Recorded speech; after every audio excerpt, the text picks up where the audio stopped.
Hey, welcome back, RJ, to the 6-3 podcast. We have our combined mock draft. This is like RJ's mojo, so definitely good to have him back on. So RJ actually gets the blessing and fortune to pick the number one overall for the 2021 NFL draft. Who does he go with? I get the honor to start things off. You do. Yeah. It's the easiest one to start off with. So let's throw a curveball and screw it up right out the gate, huh? This has been done since week 16 of the season when it was official, locked in. Everyone knew it. Jacksonville, this is going Trevor Lawrence quarterback. This is the franchise. There's no doubt about it. This thing you could turn in months ago. Mm-hmm. Lock it in. Trevor Lawrence. It's locked. Yeah. All right. I think I've got number 2, correct? You do. Poor. I just feel bad for this guy, but I'm going to go Zach Wilson here. I don't feel good for him. Sucks for his career, but that's probably where it's going to go. So someone's got to turn them around. It's just going to be a long. I just don't think it's going to be him. Yeah. No.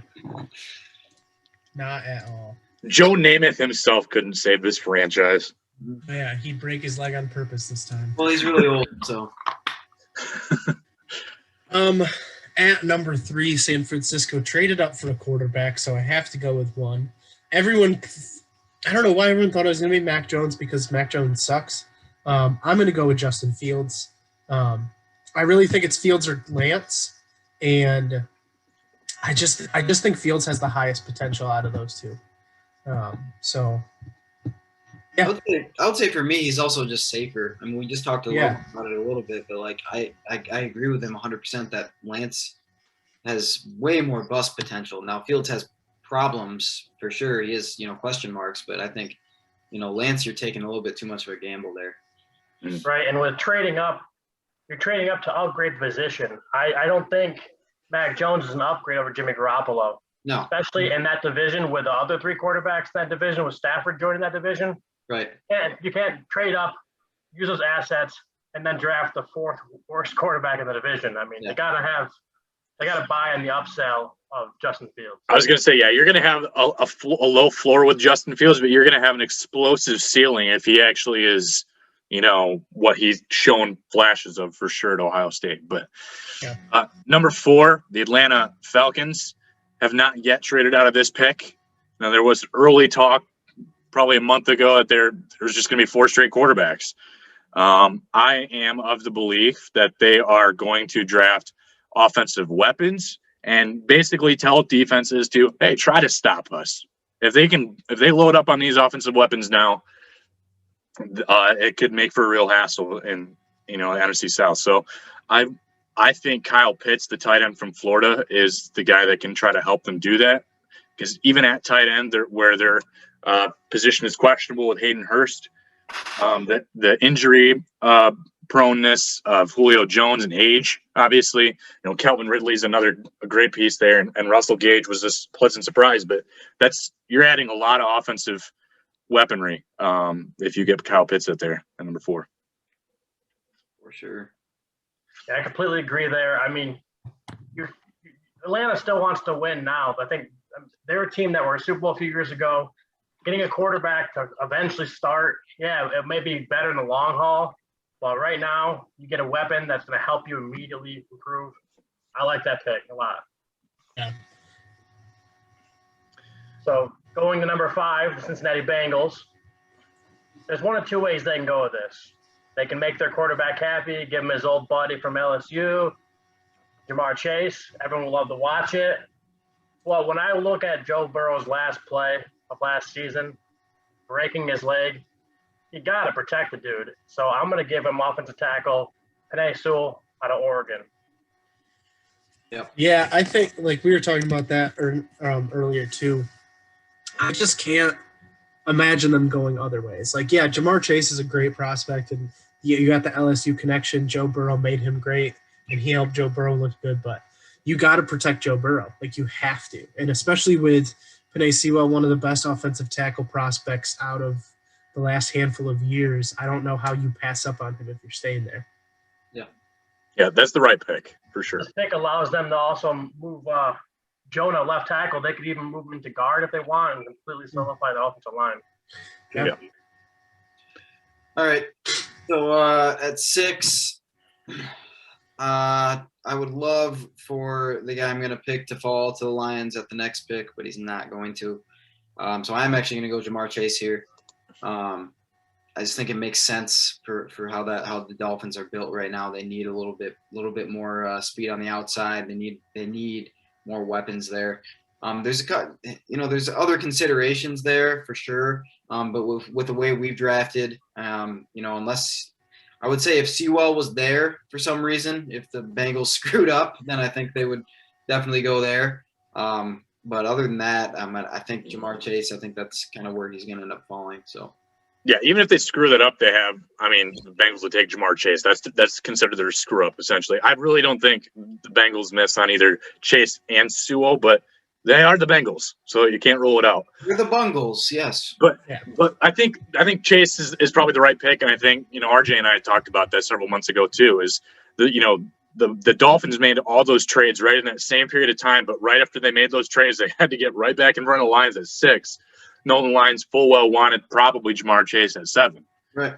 So I think this is just their way to make sure they got back ahead of him and still get that receiving threat. Because I don't think if they wanted Jalen Waddle or Devontae Smith, I don't think they really would have felt like they needed to move ahead of the Lions. Right. Correct. Yeah, the getting in front of Detroit was strictly a play to get the number 1 receiver. They wanted the best guy available.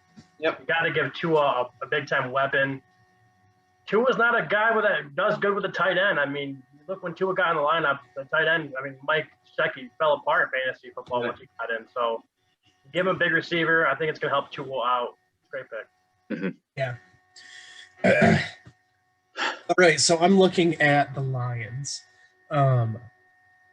If this is the way things play out, I'm looking at 5 through 13 on your predictive board, Joel, and I'm looking at they don't need a quarterback at Trey Lance and Mac Jones.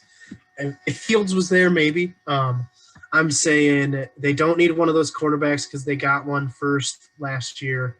And I just am not sold on Jalen Waddle. I think he's better than his Alabama counterpart in Smith. And if you're going with offensive tackle and it's not Penei Sewell, you draft back. So I am going to go with Micah Parsons there. It's been said enough of his off-field issues. I hope that him being a rookie in a Lions locker room led by a guy like Dan Campbell, that there would be absolutely no room for that.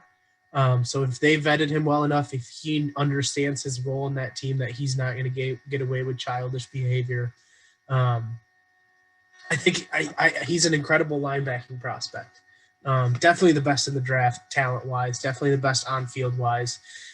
His only question mark is off-the-field issues, and we see those be hammered out a lot. I mean, you look at like Laramie Tunsil, which he dropped like a bomb. And then even the guy that he did that stuff with at Penn State, he tore Gross Matos. Like there was literally not a 7 for me tore Gross Matos for last year. So yeah, so I think the issues will be worked out. There doesn't seem a more humbling place to be than a rookie in an NFL line or locker room. So I think if they vetted him and they go with him there, I trust in it for sure. So pause on that. I think that's a great pick. Like I would be 100% fine with that. Like. From a talent standpoint, but if the draft falls this way, 1 through 6, I feel like if the Lions have something, if a team gives them a good opportunity to trade back leading up to that, like I would be ecstatic if they found a way to trade back.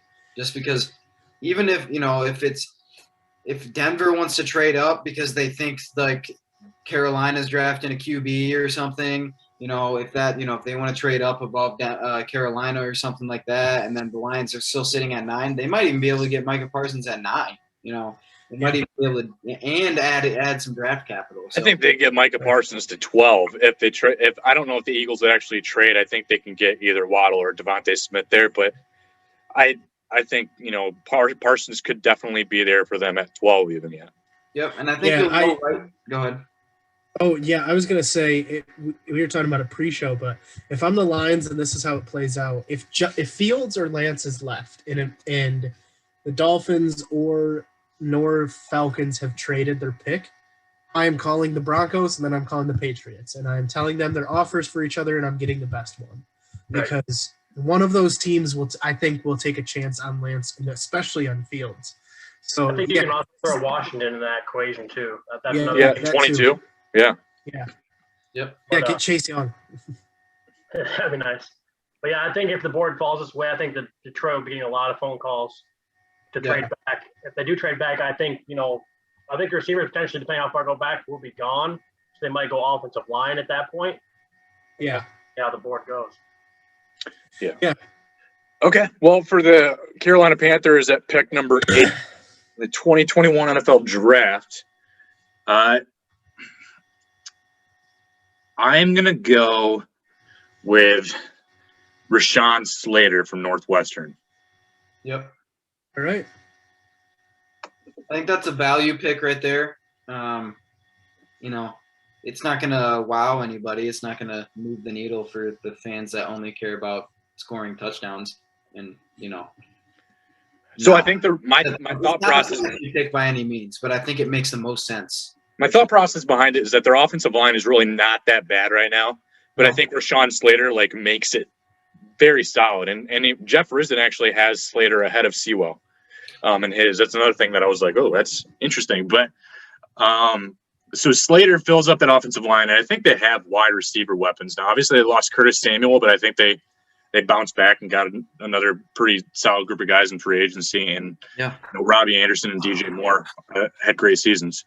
So, and Christian McCaffrey in a healthy year, I think their offense will be plenty fine. I think just this gives more protection for Sam Darnold and to utilize the final 2 years on his rookie contract and see if he is a guy that you want to extend for the future. And I think you're giving him all the protection he needs, the offensive weaponry that he needs. And I think Slater's a good option to help keep that in line. Yeah, this is a great pick. I mean, you go quarterback here. I don't like that at all. I mean, first off, either quarterback you draft here would be the third stringer on this team. Yes. And you got to give Sam Darnold a chance. He was with the Jets, like you said earlier. There's not many guys in this world that can make the Jets good. I mean, he had no weapons, no help. Now he has a great running game. He has weapons at wide receiver. And now building the offensive line. I think that's a great pick. Yep. Coming up next, you got the Denver Broncos. Personally, I was hoping Parsons would fall because you need to help build that defense up, continue to build it to stop Mahomes. But with that gone, the slip out of the Broncos trying to trade for Stafford, that was released. Drew Lock knows about that. You can't be happy about that. So Denver Broncos, it's a mess situation. You got to now draft a quarterback. Luckily, there's 2 guys available. Only one I think is worthy of even being drafted in the first round, though. So I'm going to go Trey Lance with Denver Broncos. I think it makes sense. I think there's a lot. My only problem with that is, again, Lance is just a question mark in certain areas. So they're both question marks for sure. Yeah. So if you're dead set on a quarterback, I think you got to take the guy with the higher ceiling there. They already know what they have in Drew Lock. It's not great, but not much. They do know I feel like at this point. And so I think at this, if they're going to sit there and they're going to say, all right, what guy has the higher ceiling? Trey Lance certainly has a high ceiling. So I think they'll take a chance there for sure. Yep. I mean, Trey Lance, yeah, I would stay away from him in this draft, but the Broncos know what's going on in their locker room, and they know what's going on with Drew Lock, and I really don't think Trey Lance is much worse, a much drop off from Drew Lock's production these past few years. So no, he's definitely got a higher ceiling at this point. If they see something they like in him, I think they could groom him into someone. But and it could be you could say to Trey Lance and Drew Lock, hey, let's college football first team this and compete for the spot and just get production out of one or the other. Hopefully that would drive production. Hopefully they both wouldn't just look really bad. Yeah.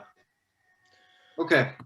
So number 10 for the Cowboys. I think this is just a weird pick because I think at this point in the draft, barring anything really weird happening, I think the elite talent is pretty much through.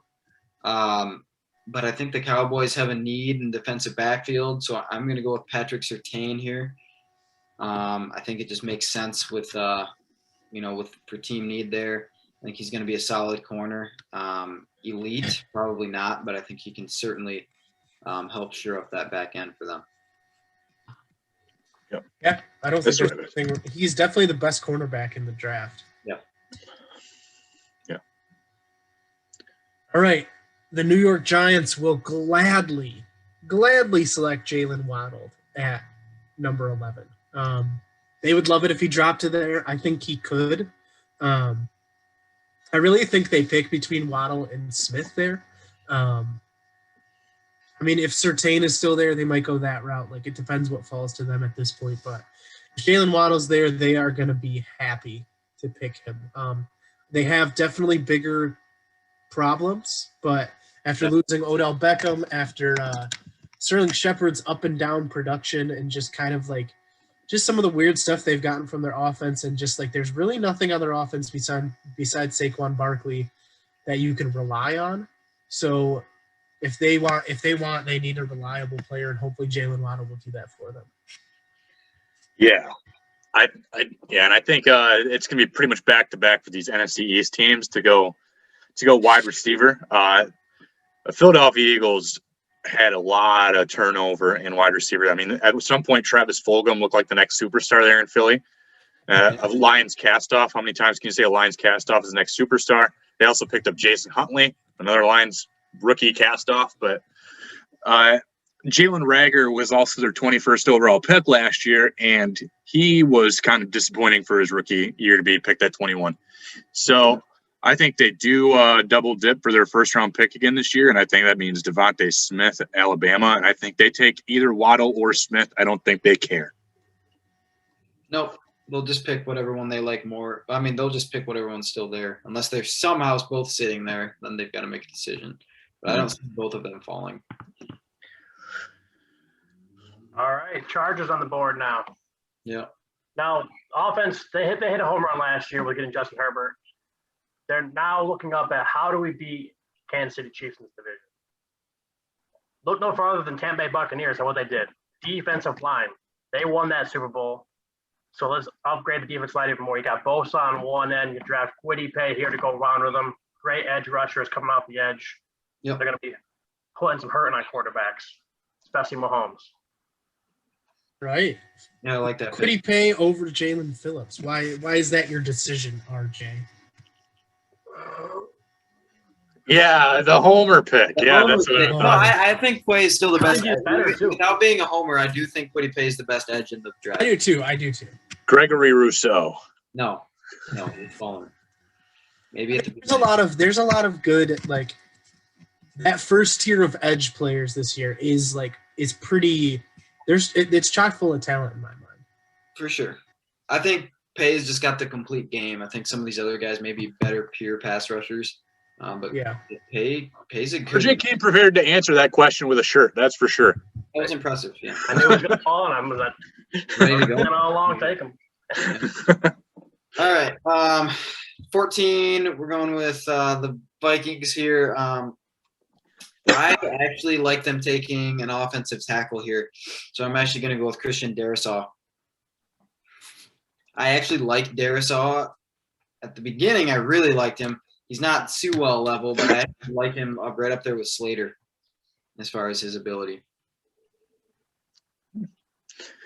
Yeah, I thought they needed more interior help, but I mean, obviously Darrisaw is another position of need, and I think, again, they can move any one of their tackles that they have now to the inside if they like Darrisaw in the corner. But Elijah Vera Tucker was another guy that you like interior line, but I think you can't go wrong with either Darrisaw or Vera Tucker.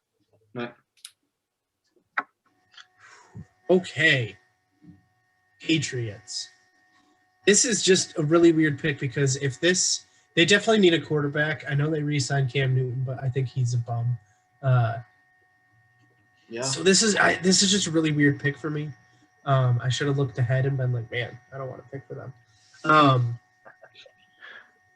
I think if I think they go one of two ways. I think they try to put someone on the opposite side of Stephon Gilmore, or I think they go linebacker. So I think they'd love it if Micah Parsons' off-field issues brought him down to him and Bill Belichick could straighten him out.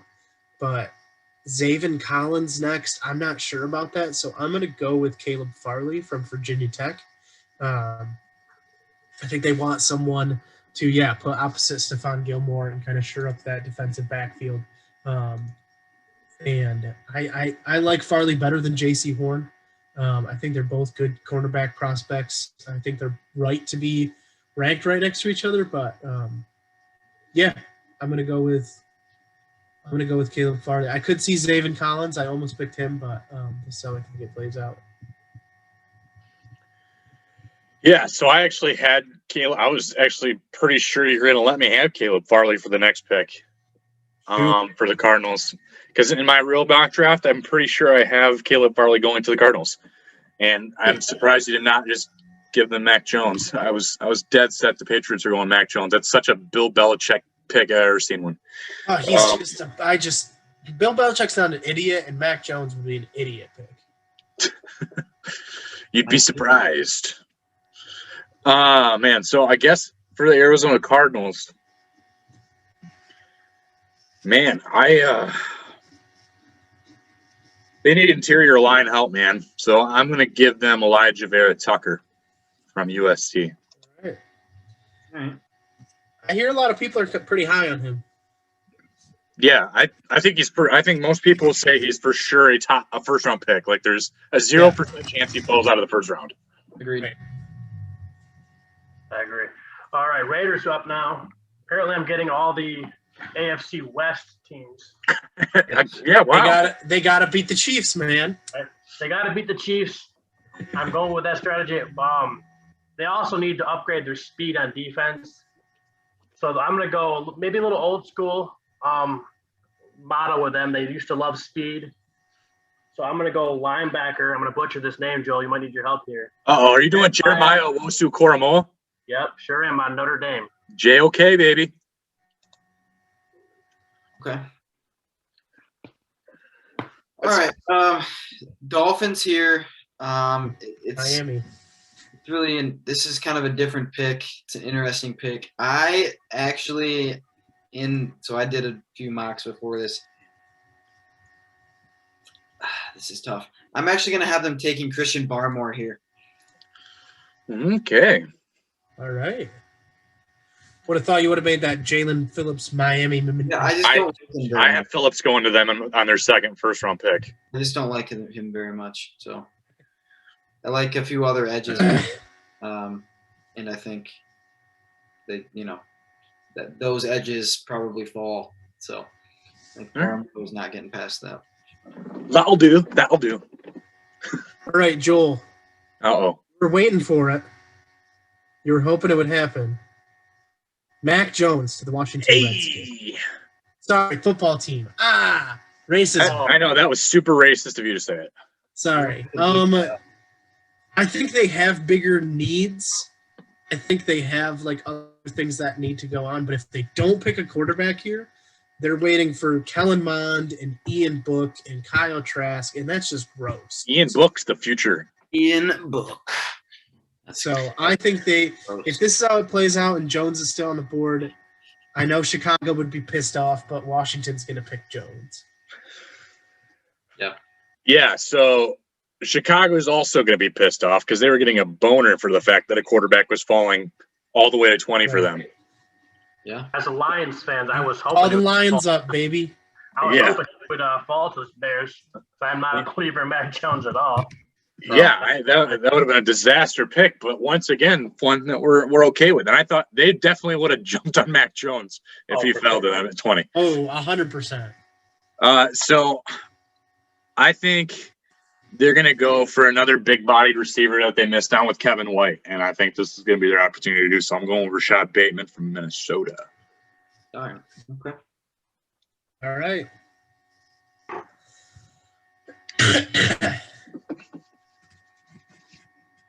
All right, so Colts are up.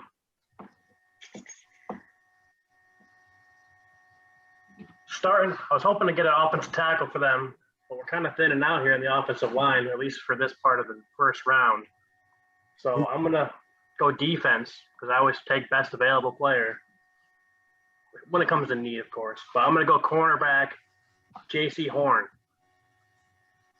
All right.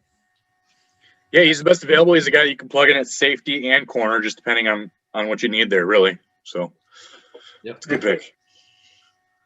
So I had Rashad Bateman getting to this spot. Ooh, and now they're getting a little weak at wide receiver. But Noel took him. I like some later receivers, but I'm not going to take a receiver here. Rondale Moore, baby. Nope. I'm going to take Greg Newsome the second here from Northwestern. He's kind of flying up some draft boards, so I like him here. Yeah. All right. The Jets are probably going to screw this pick up, but I'm not going to screw it up myself. So I'm going to have them pick Jalen Phillips. He's just kind of stayed pretty high on a lot of people's lists. Had a great not combine pro day. Some people are super high on those Miami players, but I think 23 is a perfect spot for Jalen Phillips. I think the Jets need everything, kind of like the Lions. They could just use whatever you throw at them. So, yeah, Jalen Phillips coming off the edge, I think they would like that. All right. There are a couple options here for the Pittsburgh Steelers that I think they would not hate. Don't go back. They also need some serious help at tackle. Chukwuma Okafor and Zach Banner are their tackles now that Alejandro Villanueva are gone. So Tevin Jenkins is definitely appealing to me. Alex Leatherwood's another guy, but you got to have a running back go in the first round right around this spot. And Benny Snell Jr. and Anthony McFarland are not the answer. So I'm going to go with Najee Harris from Alabama. And I think he's kind of just the perfect replacement for James Conner. Same kind of style running back power between the guards. I just don't know what guards is he between? Like he's actually just riding on the back of the center. He's just riding on the back of J.C. Hassenauer is just going to take him all the way. I can't. I understand the people like Najee Harris is a great prospect. So is ETN, but you have to have 5 guys to run behind. No. They have DeCastro. DeCastro is one of the best guards in the league, but after that, you're pretty much abysmal in the offensive line. Yeah, I like the pick. You need a number 1 running back, and at this point, they can get an offensive lineman in the second round. I feel like it's reaching for any offensive lineman currently still up on the board. Yeah. I don't have any other ones in the first round really, so I like the pick. You get a stud running back. They need to run the ball this year. Ben's getting old, so might as well hand him the ball. All right, we're in Jacksonville now. Second pick, Jacksonville. They got their franchise quarterback. You love to give him a left tackle, but like I just said, it's kind of thin and out. So I'm going to go defensive side. I'm going to give them a playmaker. I'm going to give them safety, Trevon Morin. Okay. Good stuff. So the Browns really need some edge rushing help here, in my opinion, just because of they got to put somebody opposite Myles Garrett. I like Azeez Ojulari here, or Ojulari here. So I'm probably going that way. I do like a guy like Jason Owe as well, but he's starting to fall down some draft boards, so I'm going to go with Azeez here.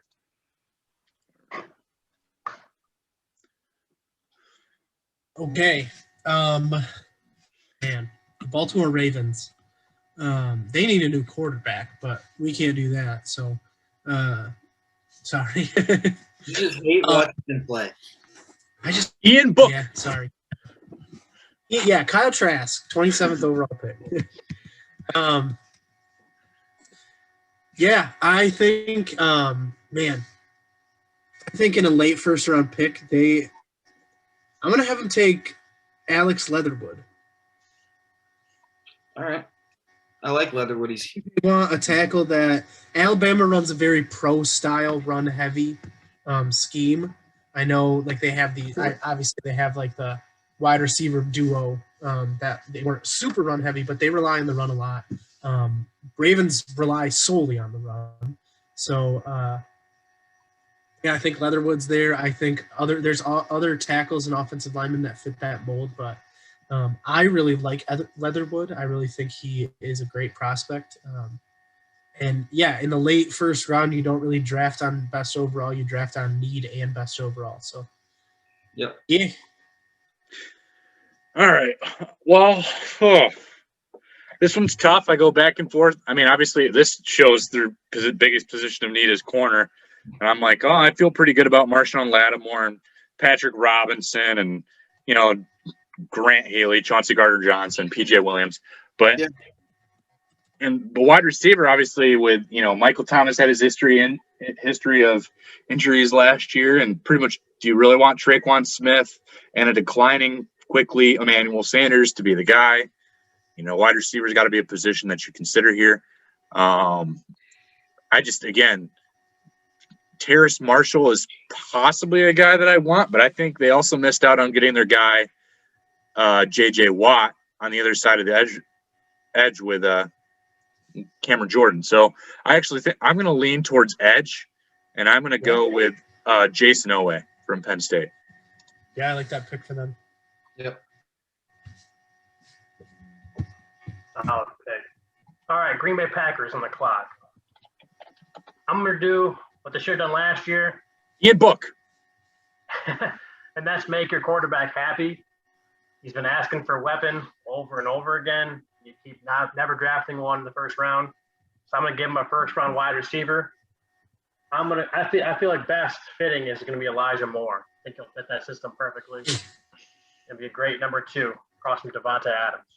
I think the best way to make him happy is just release him and let him go run Jeopardy. That'd make the Lions fans happy. For sure. You would. All right. This is a tough pick now too. Because I think they need cornerback help. But I don't like any of the corners here. I like them going Travis Etienne here though. If this is how it falls, I like that idea of putting him in a backfield with Josh Allen. I feel like he can be a weapon in the passing game, and give him a good another weapon there for Josh Allen. So. All right. It was, man. Excuse me. I was going to go Owe here. Sorry about it. Maybe I should have picked Owe and then Leatherwood. Yeah, you would have had it too. I'm not touching Leatherwood. There you go, Yeah, but I didn't. So, since I'm not prepared, I'm going to go with their number 1 overall need and the top player available and go Joe Tryon. Tryon? Am I saying that right? Tryon? Yeah, it's Tryon. Joe Tryon. There we go. Not much thought behind it. Well, I wanted to take Travis Etienne here. Sorry. I would never anticipated the Bills to take a running back, but then crazier things have happened in drafts. Sheesh.